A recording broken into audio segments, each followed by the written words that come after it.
It was January 1993, Los Angeles. The American Music Awards after-party at a private Beverly Hills mansion. The kind of gathering where music royalty mingled behind closed doors, away from cameras and crowds. Michael Jackson arrived fashionably late, as he always did. At 34, he was still the undisputed king of pop. Dangerous had dominated 1991, and he was preparing for what would become his most ambitious tour ever. When Michael entered a room, conversation stopped. People watched his every move, studied his gestures, waited for him to acknowledge their existence. That night, he wore his signature black fedora, a military-inspired jacket with silver embellishments, and those iconic loafers that had moonwalked across stages worldwide. Michael moved through the party like he owned it, because in many ways, he did. This was his domain, the entertainment industry, where showmanship reigned supreme. Kurt Cobain was there too, though he seemed to occupy a different universe entirely. At 25, he looked uncomfortable in his thrift store cardigan and torn jeans. Nirvana had just finished their Nevermind tour, and Kurt appeared exhausted by sudden fame. He sat in a corner nursing a beer, watching the spectacle of Hollywood excess with detached curiosity. The two had never formally met, though they certainly knew of each other. Michael represented everything Kurt claimed to despise about the music industry: the manufactured spectacle, the calculated moves, the distance between performer and person. Kurt represented something Michael couldn't quite understand: the deliberate rejection of polish, the embrace of imperfection, the anti-showmanship that somehow created its own magnetic pull. Someone had set up a small acoustic guitar in the living room, probably expecting impromptu performances. These industry parties always had instruments scattered around, just in case inspiration struck or egos needed feeding. Michael noticed Kurt sitting alone, and in a rare moment of genuine curiosity, approached him. The king of pop walking toward the reluctant prince of grunge. It should have been awkward, but Michael possessed a certain gracious confidence that made even unlikely encounters feel natural. "Kurt Cobain," Michael said, extending his gloved hand. His voice was soft, almost whispered, the way it always was in private conversations. "Yeah," Kurt replied, shaking the offered hand briefly. "Michael Jackson." "I've been listening to your music," Michael continued, sitting down on the adjacent chair. "Interesting sound. Very raw." Kurt nodded, unsure how to respond. "What do you say to someone whose entire career represents everything you built yours in opposition to?" "I was wondering," Michael said, his tone shifting slightly, becoming more instructional.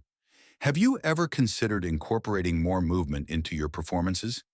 Dance? Choreography? Your fans come to be entertained, to escape their everyday lives. Give them something to get excited about, something to remember." Kurt looked at Michael with genuine confusion. "Dance? Movement is music made visible," Michael explained, warming to his subject. This was his expertise, his passion. "When I perform Billie Jean, it's not just a song, it's a complete experience. The moonwalk, the spins, the way I use my whole body to tell the story. That's what people remember. That's what makes them feel alive." Michael stood up, demonstrating a subtle isolation move, his shoulders moving independently of his torso. Even in casual conversation, his body naturally found rhythm. "Your music has power," he continued, "but you're not maximizing its impact. You stand there, you play, you sing, but you could be giving them magic." Kurt watched this impromptu demonstration with fascination and growing unease. Here was Michael Jackson, in someone's living room, casually displaying the physical genius that had made him the most famous performer on earth. And he was suggesting Kurt should learn to do the same. "I don't really," Kurt started, then stopped. "How do you explain to the master of spectacle that you've built your entire artistic identity around rejecting spectacle?" "Here, let me show you something simple," Michael said, his teacher instincts activated. "Nothing complicated, just shifting your weight from one foot to the other, but with intention. It gives the audience something to focus on besides just the music." Michael demonstrated a subtle sway that somehow looked effortless and mesmerizing simultaneously. "Try it," he encouraged. Kurt stood up, feeling ridiculous. He attempted to mimic Michael's movement, but his body felt wooden, unnatural. He looked like exactly what he was, a guitarist trying to dance. That's, that's not really me, Kurt said, sitting back down quickly. Michael studied him with those intense, curious eyes. What do you mean, not you? Movement is human. Dancing is what people do when music moves them. You're a musician. You should understand this better than anyone. But that's the thing, Kurt replied quietly. I don't want people focusing on me moving around. I want them focusing on the songs, on how the music makes them feel, not on some performance. Michael's expression shifted slightly. This was a perspective he'd rarely encountered. In his world, performance and music were inseparable. The song existed to serve the show existed to serve the audience, and the audience existed to be dazzled. Your fans come to see you, Michael insisted. They want to connect with you, not just hear recordings they could play at home. You owe them an experience, something special, something they can only get from being in that room with you. Kurt picked up the acoustic guitar that had been sitting nearby. He looked at Michael for a moment, then started playing. Not Smells Like Teen Spirit or Come As You Are, songs Michael might recognize. Instead, he played Heart-Shaped Box, a song he'd been working on, something raw and unfinished. As Kurt sang, he remained completely still. His body barely moved. No choreography, no calculated gestures, no attempt to entertain in any traditional sense. Just a young man with a guitar, singing words that came from somewhere deep and honest and painful. But something happened in that living room. The party noise seemed to fade. People started drifting closer, drawn by something they couldn't quite name. Kurt's voice cracked slightly on the high notes. His guitar playing was far from technically perfect, and he looked like he'd rather be anywhere else. Yet everyone in earshot stopped what they were doing and listened. Michael watched, transfixed. This wasn't what he'd expected. There was no showmanship, no attempt to dazzle or impress. Kurt wasn't trying to give anyone an experience. He was just being completely, uncomfortably, vulnerably himself. And somehow, that was more captivating than any choreographed routine Michael had ever seen. When Kurt finished the song, there was a moment of absolute silence. No applause, no cheers, just that rare, reverent quiet that happens when people have witnessed something genuinely moving. Michael stared at Kurt, his usual composure shaken. What? What was that? Just a song I've been working on, Kurt replied, setting the guitar back down. No, Michael said, his voice barely audible. I mean, how did you do that?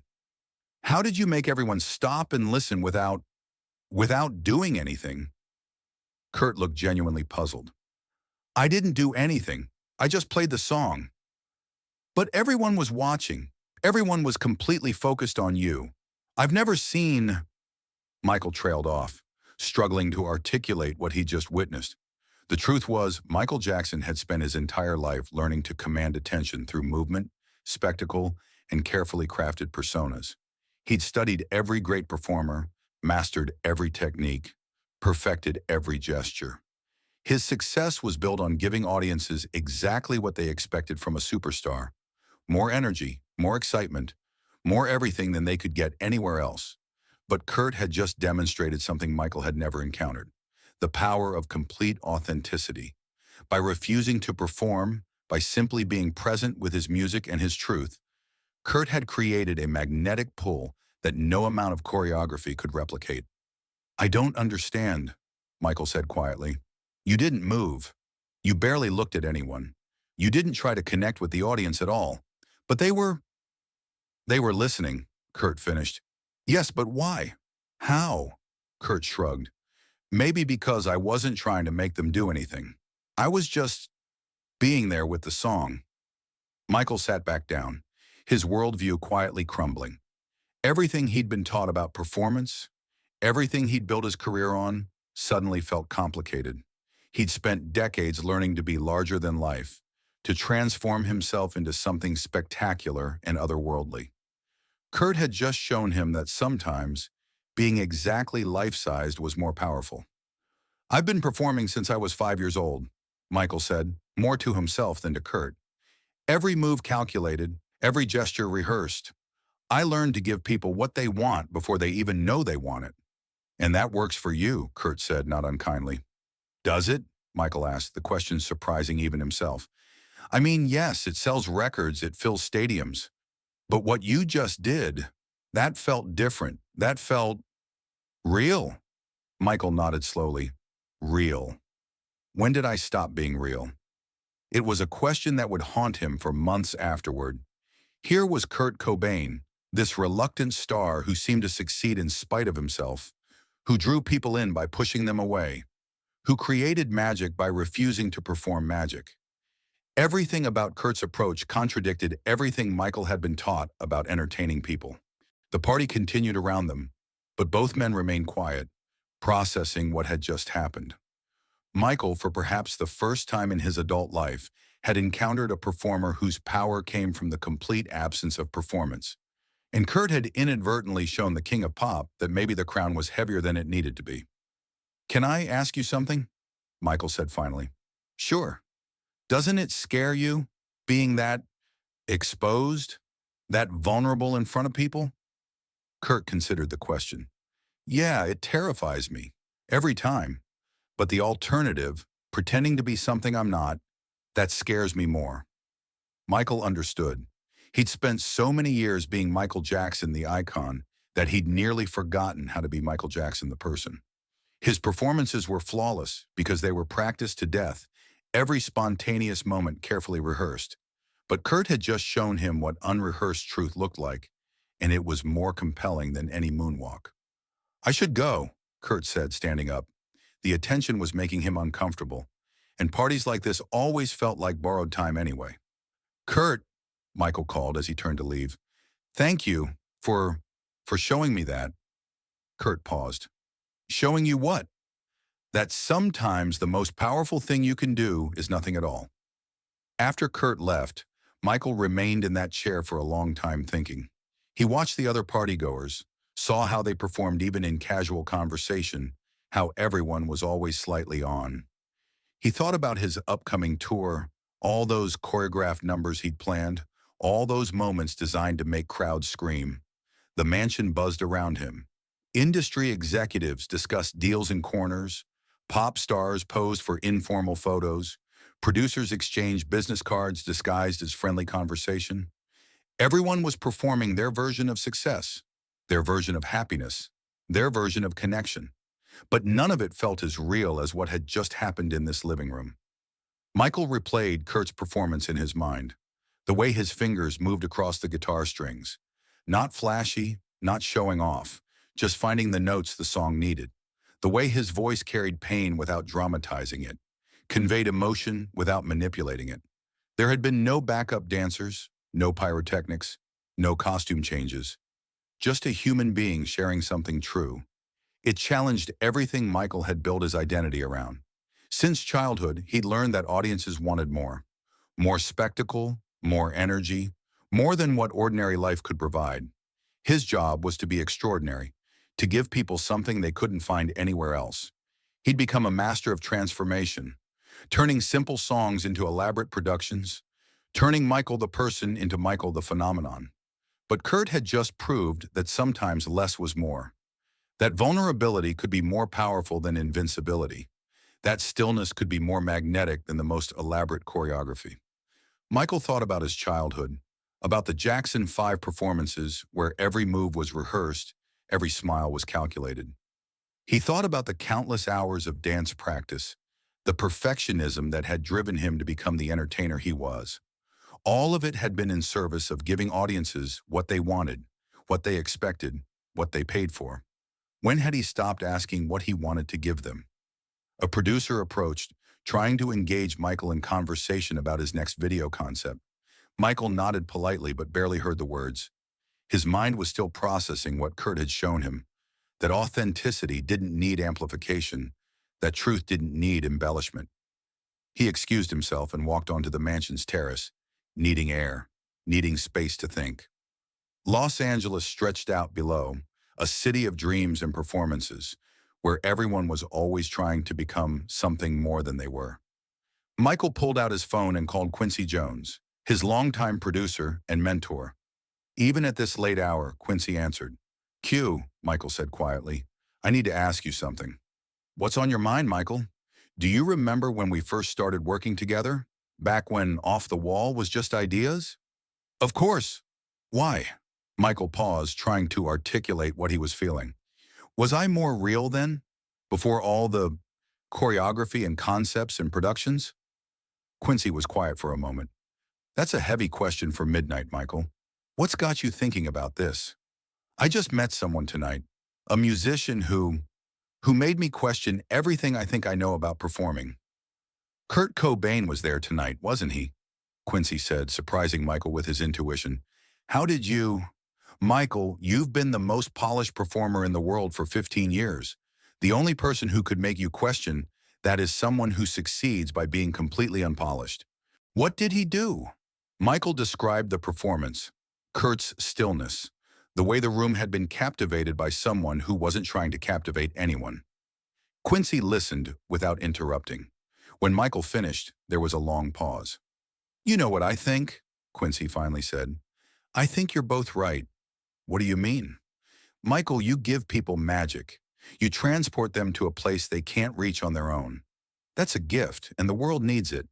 But Kurt gives people permission to feel their own pain, to sit with their own truth.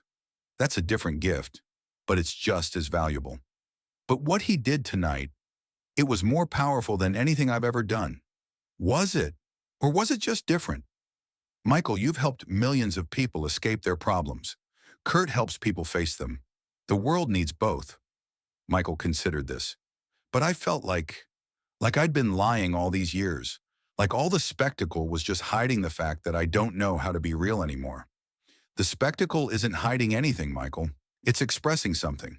Your joy, your creativity, your desire to lift people up. That's real too. It's just a different kind of real than what Kurt showed you tonight.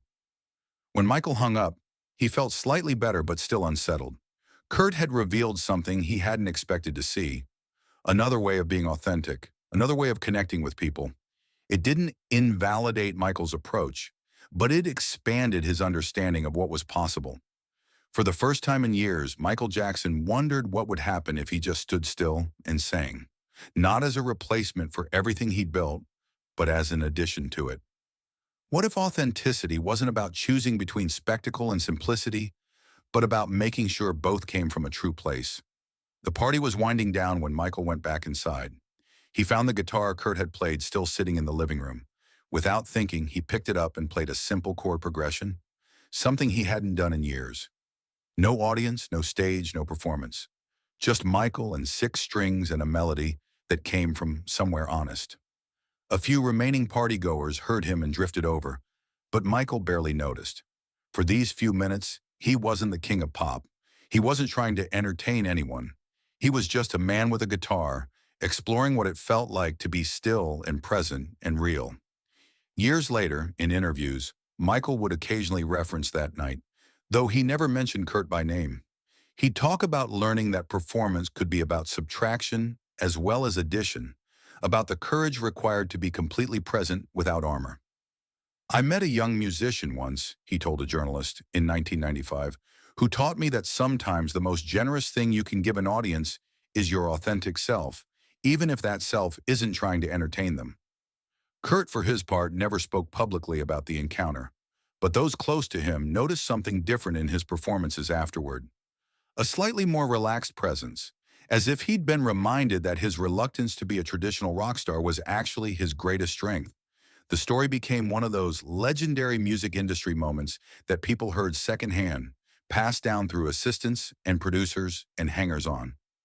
Michael Jackson and Kurt Cobain, in a Beverly Hills living room, discovering that they had more in common than either had imagined: the weight of fame, the pressure to be more than human, and the rare courage to be exactly who they were. 2 kings of their respective realms, learning from each other in the space between songs.